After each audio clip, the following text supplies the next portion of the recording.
Honest, fast, accurate. With Jennifer Copeland and Rick Shutt. You're watching WSBT Channel 22 News at 6.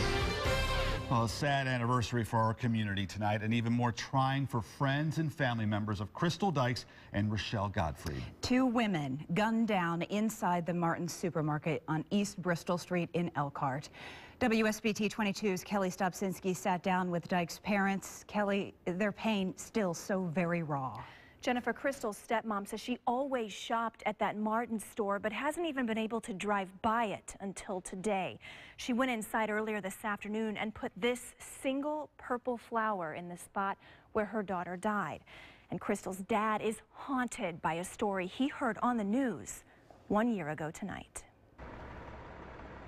Well, it was first thing on the news, on WSBT. It's first thing, hostage situation at Martin's. Police have confirmed an active shooter is inside a Martin's supermarket. A lot of police cars, ambulances rushing down all of the roads. What wakes me up in the bedroom is he cocks his gun. I jumped up and gathered my things, and I was going to go get her.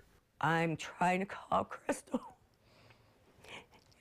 and she won't answer the phone. Sean and Charlotte Dikes knew their 20-year-old daughter was supposed to be inside this Martin's, where she'd worked only 3 weeks stocking shelves. The drive over, I'm thinking I'm going to crash the gate doing 98 with the pickup truck, and I'm going to go in there and save her.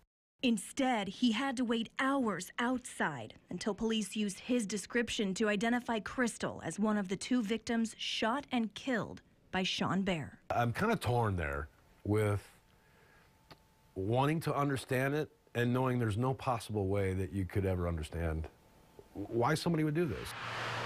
Weeks after it happened, the Elkhart County prosecutor said we may never know Bear's motive, even though he had an apparent suicide note on him when police shot and killed him inside the store that night. But Krystle's parents think Bear targeted her because she refused to go out with him after they met at a party. He actually came in and asked, "Is Krystle working tonight?" I mean, you know, very calm and natural. And Sean Bear. Yeah.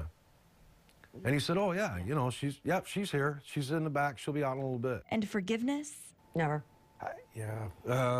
Forgiveness? No. No, never. I think... I hope he burns in hell. As for dealing with the sudden, unexplainable loss of this kind, quirky young woman who loved animals and children, There is an emptiness that I actually physically feel.